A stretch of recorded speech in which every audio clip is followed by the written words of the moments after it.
네, 마켓 트렌드 시간으로 이어가도록 하겠습니다. 우리를 한 주간 어떤 종목들이 울게 하고 웃게 했을까요? 업앤다운으로 묶어 살펴보고요. 다음 주 대응 전략까지 함께 짜보도록 하겠습니다.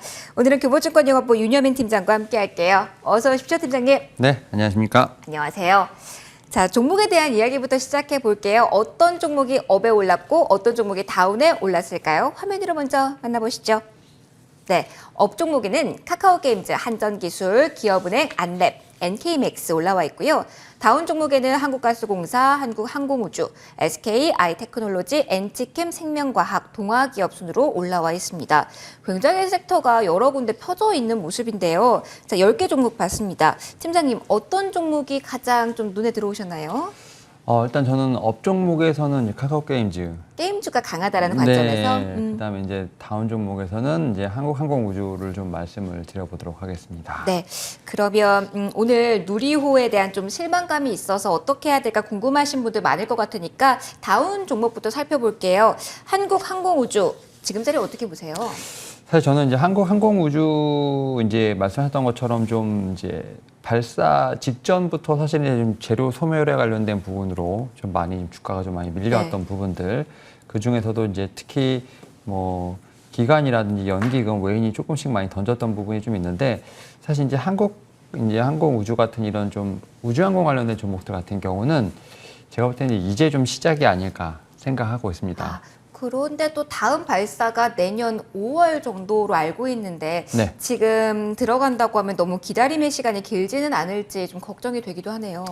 그러니까 이런 이제 좀 우주항공 이제 관련된 종목들은 결국은 이제 좀 장기 투자라는 생각을 갖고 생각을 하시면 될 것 같고, 그런 이제 기회비용이나 이런 부분이 좀 아쉬운 분들 같은 경우는 오히려 지금 정리하셨다가 오히려 다른 쪽에서 매매를 하시고, 이제 5월이라고 하셨으니까 뭐 이제 내년 뭐 초부터 들어오시는 게 어떨까 생각을 하고 있는데, 사실 저는 이제 우주 이제 어떻게 보면 그러니까 우리나라 같은 경우는 아직은 이제 우주항공에 대해서 이제 우주 산업까지가 정확히 말하면 우주 어떻게 보면 여행까지는 내려오지 못했어요. 미국 같은 경우는 지금 내년부터 본격적으로 이제 우주 산업에 지금 발달하면서 여행이 지금 열리고 있는 상황이고요. 거기에 이제 또 버진 갤럭틱이 좀 상당히 한 발 앞서가려고 생각을 하고 있는데, 우리나라 같은 경우 이제 발사체를 좀 발사를 한 상황이고요. 아직까지는 이제 우주에 대한 여행까지는 좀 꿈을 못 꾸고 있는 상황이기 때문에 일단 좀 우리나라는 갈 길이 멀다. 다만 이제 뭐 어제 어떤 그 발사체 관련돼서는 절반의 성공이라고 얘기를 한 것처럼 이제는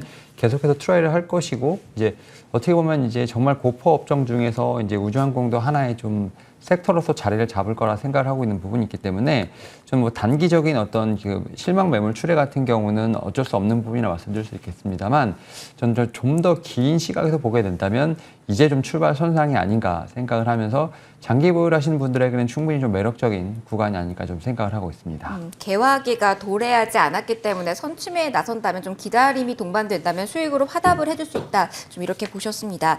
업 종목에는 카카오게임즈를 눈여겨보신다고 하셨는데 역시 핵심 키워드는 오딘일까요?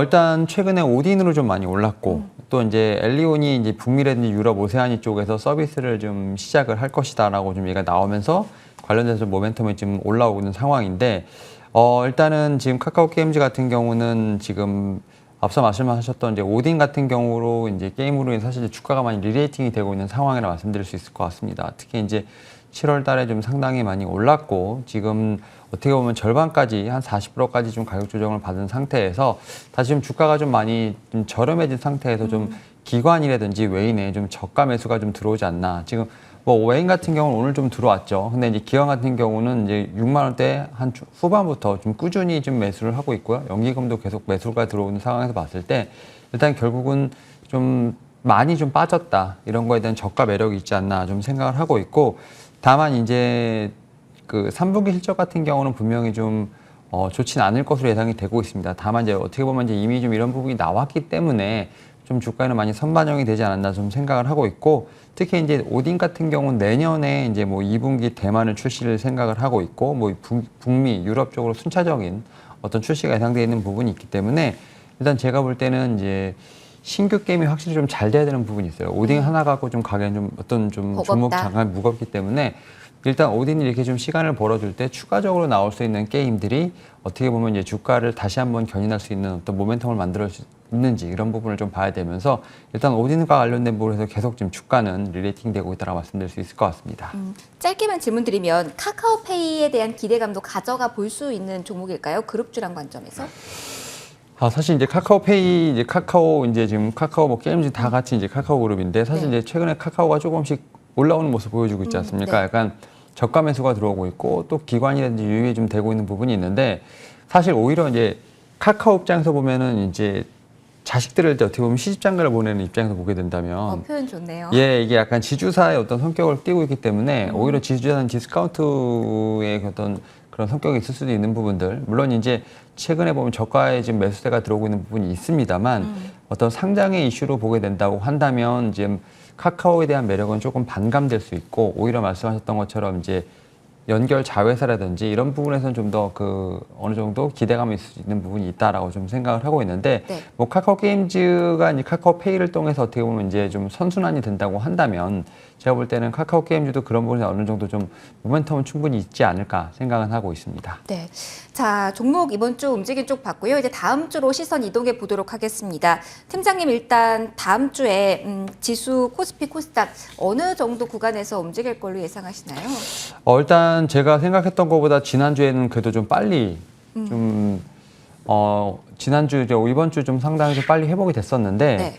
저는 이제 그래도 여전히 좀 하방에 대한 경계를 해야 되지 않나 좀 생각을 하고 있고 일단 코스피 같은 경우는 2,900에서 2,900에서 3,000선 그다음에 코스닥 같은 경우는 지금 950에서 980선까지도 좀 열어놓고 좀 봐야 되지 않나 생각을 하고 있는데 천선은 좀 힘들까요? 네? 천선.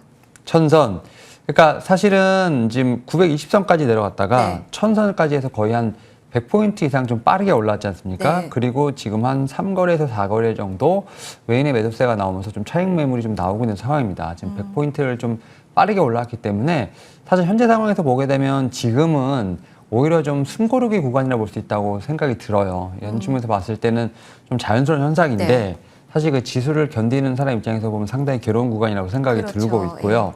여기서 이제 저는 이제 뭐 가장 이상적인 건 990선 초반에서 980선까지 좀 눌렸다가 다시 이제 2차적인 기술적 상승이 나오게 된다면 천선은 충분히 넘어갈 수 있는 부분이 있다라고 말씀드릴 수 있을 것 같은데 일단은 뭐 지금 23일 뭐 그 헝다 디폴트 얘기도 나오고 있고 지금 11월로 넘어가면서 여러 가지 좀 이슈들이 좀 있어요. 그래서 뭐 테이퍼링 관련된 부분들, 그 다음에 뭐 FOMC 관련돼서 좀 이런 공식적인 어떤 입장을 좀 확인할 수 있는 여러 가지 좀 이슈들이 있는 부분이 있기 때문에 제가 볼 때 한 번의 조정은 좀 더 오지 않을까. 물론 지금 이제 지수가 박스권으로 갇혀 있고 종목 장세가 좀 활발하게 펼쳐 있는 부분이 있기 때문에 오히려 매매를 좋아하시는 분들에게는 상당히 좋은 장일 수도 있겠습니다만 지수 전체를 보시는 분들의 입장에서 볼 때는 답답한 장세는 계속 이어지고 있다. 그리고 저 같은 경우는 일단 한 번의 조정은 더 있을 수 있으니까 좀 그런 부분을 염두를 하시면서 하단을 좀 지지하는지를 좀 계속해서 체크해 보시는 게 어떨까라고 말씀을 드려보도록 하겠습니다. 네, 눈높이를 낮추고 다음 주 대응을 해야 된다라는 말씀이신데 또 어떻게 보면 투자의 기회의 장이 또 될 수도 있으니까요. 업종들 좀 자세하게 들여다보도록 하죠. 다음 주엔 또 어떤 업종에 좀 주목을 해보면은 기회를 얻기 위해서 선제적 대응을 할 수 있는 게 될까요? 일단 저는 이제 뭐 고포 업종과 저포 업종으로 좀 나눠서 좀 계속 말씀을 드리고 있는데 뭐 지난주에도 뭐 2차 전지 관련돼서 뭐 이제 친환경 테마는 계속해서 좀 이어지고 있는 상황이라고 볼 수 있을 것 같아요. 물론 이제 친환경 쪽 중에서도 2차 전지 같은 경우는 살짝 지금 어제 그저께 좀 매물이 좀 많이 나왔죠. 그래서 그 양극대 소재단에 있는 종목들 같은 경우는 좀 급하게 조정이 나오고 있습니다만 오늘 또 다시 한번 좀 약간의 좀 수급은 들어가는 모습을 좀 보여주고 있습니다. 좀 어떻게 보면 2차 전지 관련된 좀 친환경 관련된 섹터들의 수급이 들어가야지만 지수가 좀 오르고 내리는 어떤 이런 좀 동조 현상이 나오고 있는 부분이 있기 때문에 아직까지는 뭐 트렌드에서 많이 벗어나진 않았습니다. 이제 다만 2차 전지뿐만 아니라 뭐 탄소 배출권이라든지 뭐 풍력 태양광 쪽의 어떤 좀 친환경 쪽에서도 좀 약간 결이 다른 이런 좀 고포 업종을 좀 보시면 좋지 않을까 말씀을 드려보도록 하겠고 여전히 이제 뭐 위드 코로나도 같이 좀 봐야 되지 않을까 생각을 하고 있습니다. 저는 여전히 뭐 카지노 항공 쪽을 좀 탑픽으로 보고 있는데 항공 같은 경우는 최근에 좀 많이 내려왔죠. 내려왔기 때문에 오히려 저는 뭐 저가 매수 기회가 충분히 있지 않을까 좀 생각을 하고 있고, 카지노 같은 경우는 뭐 여전히 오른 게 거의 없습니다. 뭐 롯데강화개발을 필두로 해서 뭐 파라다이스, GKL 같은 이제 외국인 전용 이제 카지노를 운영하고 있는 회사들 같은 경우는 여전히 그 수요가 상당히 폭발적으로 늘어날 수 있다는 생각이 들면서 뭐 카지노 업종도 한번 계속 보시는 게 어떨까 말씀을 드려보도록 하겠습니다. 네, 올라서긴 했지만 친환경주 계속해서 눈여겨보고 위드 코로나에 줘야 될 관심도 가져가야 된다라고 말씀을 해주셨는데 요 두 개의 섹터 가운데서 어떤 원픽이 좀 나왔을까요, 팀장님? 그래도 저는 이제 좀 드라마틱한 좀 고포 업종에서 좀 하나 가지고 왔고요. 네. 저는 이제 풍력 쪽에서 하나 말씀을 드릴게요. 이제 바로 이제 삼강 M&T라는 종목을 좀 말씀을 드려보도록 하겠습니다. 최근에 이제 풍력 관련돼서 그래도 전 대장주라고 생각을 하고 있다라고 말씀을 드릴 수 있어요. 삼강 M&T가 네. 대장주 성격을 갖췄다? 네, CS 윈드보다 오히려 전 삼강 M&T의 좀 흐름이 더 낫다라고 좀 생각이 들고 있고, 네.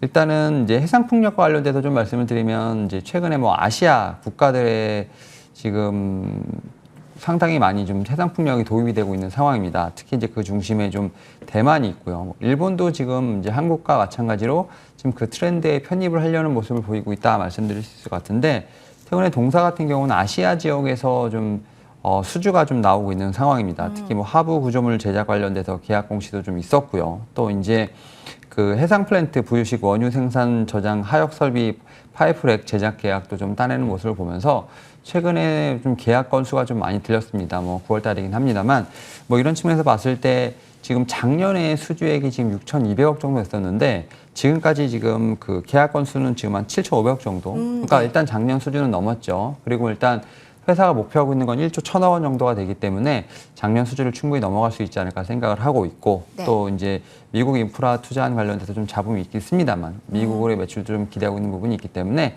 저는 이 종목 한번 탑픽으로 말씀드려보도록 하겠습니다. 가격 전략 어떻게 가져가 볼까요? 일단은 이 종목 같은 경우 저는 뭐 신고가를 좀 충분히 본다라는 측면에서 봤을 네. 때 목표가 좀 높게 27,000원 좀 말씀을 드려보도록 하겠고, 다만 이제 제가 이제 계속 나오는 게 아니니까 손절가는 타이트하게 19,000원을 제시해드리도록 하겠습니다. 네, 삼강 M&T 이야기 들어봤습니다. 오늘 마지막 코너 함께해 주신 팀장님과 그리고 일부 함께해 주신 여러분들과 같이 인사드릴게요. 저는 잠시 후 2부로 돌아올 테니까요. 끝까지 함께해 주세요. 잠시 후 다시 돌아올게요.